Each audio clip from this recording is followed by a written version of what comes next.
Bienvenue sur Top Invest. Alors, aujourd'hui, on ne va pas parler d'entreprise de qualité, on va parler d'entreprise, entre parenthèses, je dis bien entre parenthèses, de merde. OK? Parce que je ne comprends vraiment pas pourquoi est-ce que les gens vont acheter ce type d'entreprise-là. Enfin, ce type d'entreprise. Tout ce qui concerne comment on appelle encore ça, C'était quoi encore la vague tout à l'heure, là? Excusez-moi, je regarde ça rapidement. Le quantum computing, l'informatique quantique. Sans doute, il y a des gens qui sont, il y a des investisseurs qui se sont rendus compte que c'était une bonne idée d'investir sur ce type d'entreprise-là. Et pour ceux qui suivent la chaîne, vous savez littéralement que ça prend 2 secondes pour savoir que ça ne vaut même pas la peine de s'y intéresser. On va commencer par, voilà, la liste ici n'est pas, je ne l'ai pas pris par ordre, hein, donc ici on a déjà que je ne les connais pas, ce type d'entreprise-là. Vous avez IONQ. Tout ce que je vais regarder, la première chose que je vais regarder, ce sont les cash flow opérationnels. Il n'y en a pas. Poubelle. Buy. Ensuite, vous avez RGTI. Rigetti Computing. OK? Qui fait moins 45% en une journée. Juste ça, ça devrait déjà vous mettre la puce à l'oreille. Cash flow opérationnel, rien du tout. Buy. Poubelle. Ensuite, vous avez QBTS. QBTS. Qu'est-ce que ça donne? Moins 36% en une journée. Cash flow opérationnel. Buy. Poubelle. Ensuite, vous avez QUBT. QUBT. Qu'est-ce que ça donne? Quantum Computing. Faites attention quand une entreprise s'appelle exactement comme la hype du moment. Parce que ces gens-là ne sont pas... Ils sont très malins. D'accord? Il y a des gens qui sont... certaines personnes se sont rendues compte que, bon, cette compagnie à 0,67, ce n'était pas aussi extraordinaire. Voilà, le prix était extrêmement bas. Au point où ils ont payé près de 18$ à 21$ l'action. Pour le plus 21,75$. Ça, cette action va retourner, ça va redescendre à zéro. En fait, même les actions que j'ai citées précédemment, tout ça, toutes ces actions-là vont redescendre à zéro, ou bien à un niveau extrêmement bas, peut-être même aussi équivalent au point le plus bas avant la hype. OK? Quantum Computing, 2 secondes. On en parle. Ça vaut la peine qu'on fasse une quelconque analyse dessus. Parce que j'ai reçu des questions par rapport à ça. Et moi, ça m'étonne toujours. Les amis, pardon, s'il vous plaît. Quand vous voulez analyser une compagnie, s'il n'y a pas de revenus, poubelle. S'il n'y a pas de cash flow, poubelle. Vous êtes des investisseurs particuliers, ce qui sous-entend que vous avez moins d'informations que des investisseurs ici professionnels. Et encore, les professionnels, même eux, ne s'en sortent pas. Ceux qui font du stock picking de manière générale. Et encore, enfin, quoi qu'on peut apporter des nuances par rapport à ça. Mais vous avez donc le luxe de vous concentrer sur des actions qui rapportent de l'argent dès aujourd'hui. Si vous voulez investir sur des entreprises qui ne gagnent pas d'argent, allez faire du VC. OK? Devenez des venture capitalistes, c'est tout. Investissez sur des idées.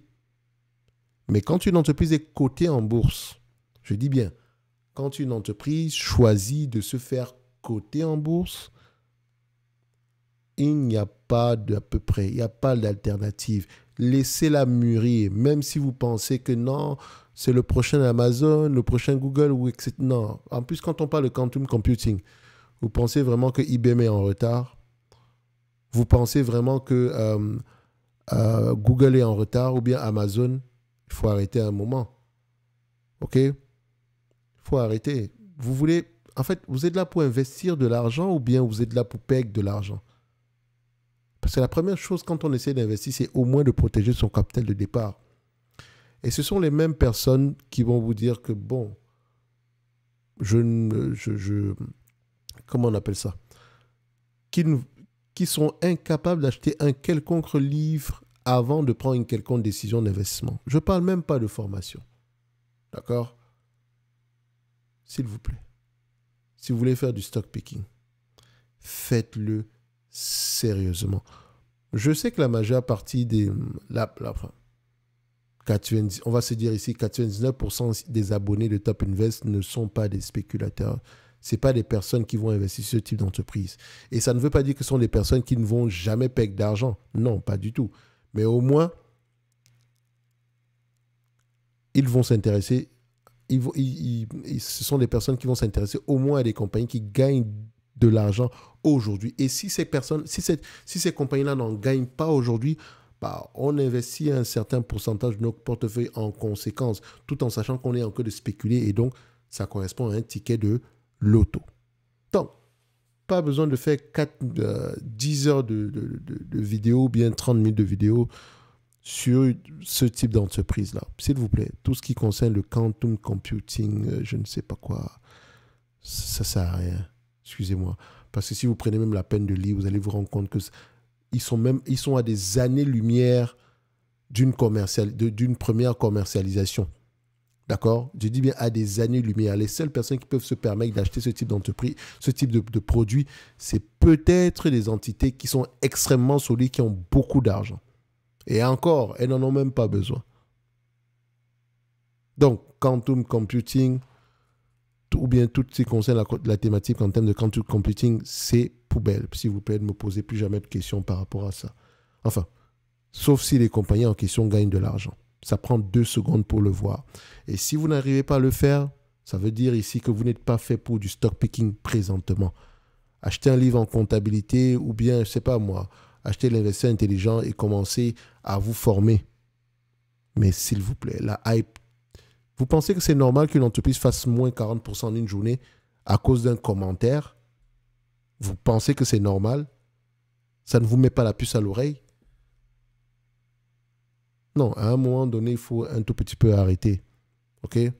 Donc, je fais cette vidéo uniquement pour les personnes qui pensent encore que investir en bourse, c'est uniquement s'attacher à des idées sans toutefois vérifier des chiffres. Je ne la fais pas pour toi, qui est peut-être abonné sur la chaîne depuis 2 ans, 3 ans, 4 ans. De toute façon, vous connaissez le nom de la chaîne Top Invest, la chaîne du Top Investissement. Ici, on parle essentiellement d'entreprises de qualité. Entre parenthèses, lisez vos rapports financiers. Ici, on apprend à faire du stock picking sérieusement. Même si on parle d'analyse quantitative la majeure partie du temps, pour le moment, bien sûr, mais vous savez pertinemment que je n'ai jamais présenté ce type d'entreprise. Et vous allez remarquer une chose, et ça, c'est un truc qui me dérange. Et je dis toujours une chose. Le problème des Européens, ou bien le problème généralement ici pour pas juste des Européens, mais des petits porteurs, c'est qu'ils ont tous fait confiance à l'analyse technique. Et je n'ai pas de problème avec l'analyse technique. Mon problème, c'est que ceux qui font de l'analyse technique, parfois ne se rendent pas compte ils se rendent même pas compte qu'ils ont tendance ici à incorporer des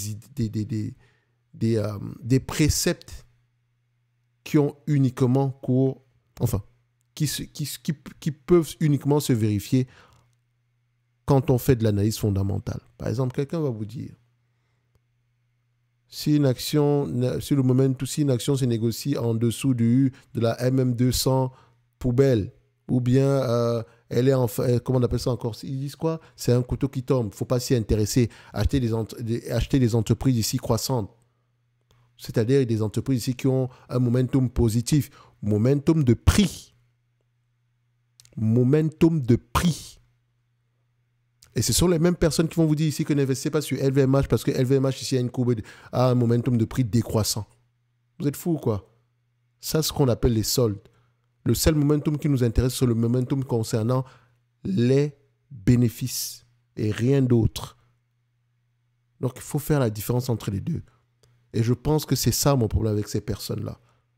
Je n'ai pas, et encore une fois, je n'ai pas dit ici, ah non, ne faites pas d'analyse. Vous faites ce que vous voulez. Et je répète toujours une chose que je n'en fais pas du tout. Je n'en ai pas besoin. Ma décision d'investissement est déjà prise avant même de regarder la variation des prix. Non. Ce qui m'intéresse, c'est la variation des bénéfices. La compréhension du business model. le management, à savoir, qu'est-ce qui drive ici le management en termes d'objectifs. Donc, j'ai toujours évité les polémiques sur cette chaîne et je ne veux pas qu'on polémique par rapport à l'analyse technique. Vous faites ce que vous voulez. Vous pouvez, vous pouvez combiner les deux, mais s'il vous plaît, il faut savoir où est-ce que vous devez mettre les patates et les pommes. OK? Donc, comme je disais tantôt, Quantum Computing a une courbe, a un momentum positif en termes de prix, n'est-ce pas? Est-ce que ça signifie que c'est un bon investissement? LVMH a un momentum négatif en termes de prix. Est-ce que ça signifie que c'est un mauvais investissement? La nuance, elle est là. Bref, tout ce qui concerne le quantum computing, s'il vous plaît, les majors le font déjà très très bien. Et encore, elles sont assez diversifiées. Un like, un abonnement, un commentaire. Et après, s'il y a des personnes parmi vous qui sont convaincus par cette affaire, par ces histoires, ou bien par cette thématique-là, bah, dites-nous pourquoi en commentaire, en description de cette vidéo. Un like, un abonnement, un commentaire, ça fait toujours plaisir. Et n'oubliez pas, jusqu'au 31 du mois de janvier 2025, vous avez 25% de réduction sur l'ensemble des services de Top Invest en description de la vidéo. Merci, au revoir.